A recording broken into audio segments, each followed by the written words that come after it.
একজন গরিব ছেলে ছিল, নাম পঙ্কজ। সে খুবই গরিব ছিল এবং রাস্তার পাশে একটি ছোট দোকানে আখের রস বিক্রি করত।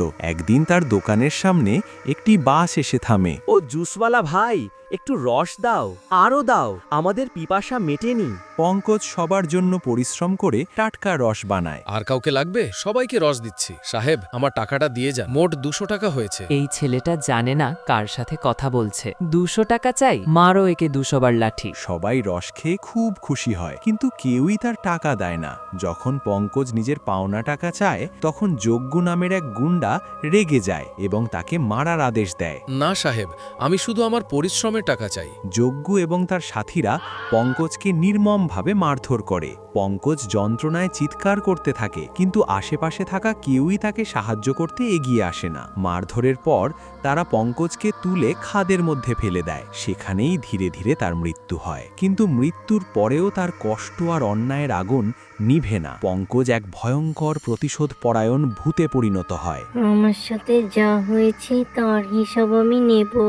এখন সে সেই একই রাস্তায় ঘুরে বেড়ায়, মুখে গামছা বেঁধে, নতুন শিকার খোঁজে। একদিন দুইজন পথিক তার দোকানে আসে। পঙ্কজ তাদের রস খেতে দেয়, কিন্তু সেই রস হঠাৎ করে রক্তে পরিণত হয়। এটা কি? রসের বদলে এটা কি? তারা আতঙ্কিত হয়ে পড়ে, আর ঠিক তখনই পঙ্কজ তার আসল রূপ প্রকাশ করে। ভূত, পালাও! যা তুমি রস ভেবে খেয়েছো সেটা রক্ত।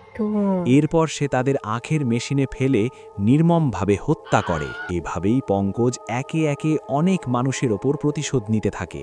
একদিন সে রাস্তার ওপর ধারালো পাথর ছড়িয়ে দেয়, যাতে একটি বাস থামতে বাধ্য হয়।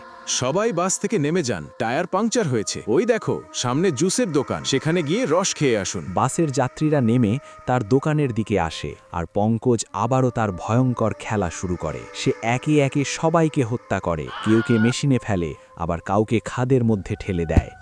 শুধু একজন ড্রাইভার কোনো মতে পালিয়ে বাঁচে এবং গিয়ে যজ্ঞদের সব ঘটনা জানায়। সব শুনে যজ্ঞ এবং তার সাথীরা সেই জায়গায় ফিরে আসে। তারা বুঝতেই পারে না যে তাদের অতীতের অন্যায় এখন তাদের সামনে দাঁড়িয়ে আছে। পঙ্কজ তখন তার আসল পরিচয় প্রকাশ করে। এই মেশিনে এখন মানুষের রক্ত বের হয়। আজ তোমাদের পালা। আমি সেই জুসওয়ালা, যার 200 টাকা তোমরা দাওনি। সে সেই জুসওয়ালা যাকে তারা 200 টাকার জন্য মেরে ফেলেছিল। এরপর শুরু হয় তার শেষ প্রতিশোধ। সে একে একে যজ্ঞ এবং তার সব সাথীদের হত্যা করে। অবশেষে তার প্রতিশোধ সম্পূর্ণ হয় এবং তার অশান্ত আত্মা শান্তি পায়। একবারের কথা, শহর থেকে দূরে একটি গ্রামে রাজেশ এবং রিমা ঘুমাচ্ছিলেন। তখনই তাদের ঘরের ছাদের উপর কারো হাঁটার শব্দ শোনা যায়। সেই শব্দে রিমার ঘুম ভেঙে যায়। সে খুব ভয় পেয়ে যায়। এত রাতে এটা ছাদের উপর কে আছে? কোথাও কোনো চোর তো না এসে গেছে? ওজি, উঠুন, দেখুন না, ছাদের উপর কেউ আছে মনে হচ্ছে। কারো হাঁটার শব্দ আসছে। আর তুমি ঠিকই বলছো, শব্দ তো আসছে। আর তুমি বাইরে দরজা বন্ধ করেছিলে না? আমি দেখে আসছি। তারপর সে বাইরে গিয়ে মেইন গেট বন্ধ করে আবার ঘরের ভিতরে ঢুকে যায়। কি হয়েছে? আপনি এত ভয় পেয়েছেন কেন? আমি মেইন গেট বন্ধ করে এসেছি, কিন্তু বাইরে একটা চপ্পল পড়ে আছে। তাহলে কেউ কিভাবে রেখে যেতে পারে? মনে হচ্ছে কোনো চোর আছে গ্রামে। না না, আমার মনে হয় এটা কারো চালাকি। মনে হচ্ছে কেউ আমাদের ভয় দেখিয়ে এই বাড়ি খালি করাতে চায়, যাতে আমরা কম দামে বাড়ি বিক্রি করে চলে যাই। রিমা লাইট বন্ধ করে দেয় এবং তারা দুজন একটি কম্বলের নিচে লুকিয়ে যায়। সেই ডাইনি ভূত রাজেশদের ছাদের উপর এদিক ওদিক ঘুরে বেড়াতে থাকে। সকাল হলে রাজেশ গ্রামবাসীদের এই ব্যাপারে জানায়। একজন বলে, এক কাজ করো, আজ রাতে ছাদের উপর মাটি দিয়ে দিও। যদি কেউ আসে তাহলে তার পায়ের ছাপ পড়ে যাবে, এতে বোঝা যাবে ছাদের উপর কে আসে। একজন বলে, এক কাজ করো, আজ রাতে ছাদের উপর মাটি দিয়ে দিও। যদি কেউ আসে তাহলে তার পায়ের ছাপ পড়ে যাবে, এতে বোঝা যাবে ছাদের উপর কে আসে। এরপর রাত হওয়ার আগে রাজেশ ছাদের উপর মাটি দিয়ে দেয়। রাতে রাজেশ এবং রিমা ঘুমাচ্ছিলেন, তখনই তারা কারো গর্জনের শব্দ শুনতে পায়। ভয়ে তাদের ঘুম ভেঙে যায়। মনে হচ্ছিল কেউ ছাদ থেকে পড়ে গেছে। এমন শব্দ কোনো মানুষের হতে পারে না। পরের দিন তারা আবার দেখে এই ডাইনি ভূত তাদের বাড়ির ছাদের উপর ঘুরছে। গ্রামবাসীদের ধারণা এই ডাইনি ভূত তৃতীয় দিনে কারো মাথা কেটে নিয়ে যায়। রাতে আবার কারো কান্নার শব্দ শোনা যায়। পরের দিন সকালে রাজেশ এবং রিমা ছাদের উপর যায়। তখন তাদের চোখ কপালে উঠে যায়, কারণ মাটির উপর বড় বড় পায়ের ছাপ দেখা যায়।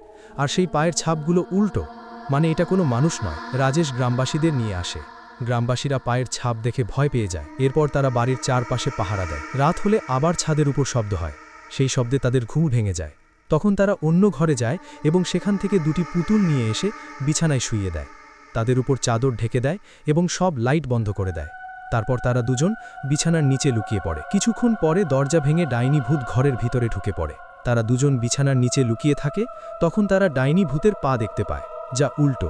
তারপর ডাইনি ভূত ছুরি দিয়ে বিছানায় শোয়া পুতুলগুলোর উপর আক্রমণ করে এবং তাদের মাথা কেটে ফেলে বসে সেগুলো খেতে থাকে। কিন্তু কিছুক্ষণ পর সে বুঝতে পারে এটা কোনো মানুষ না।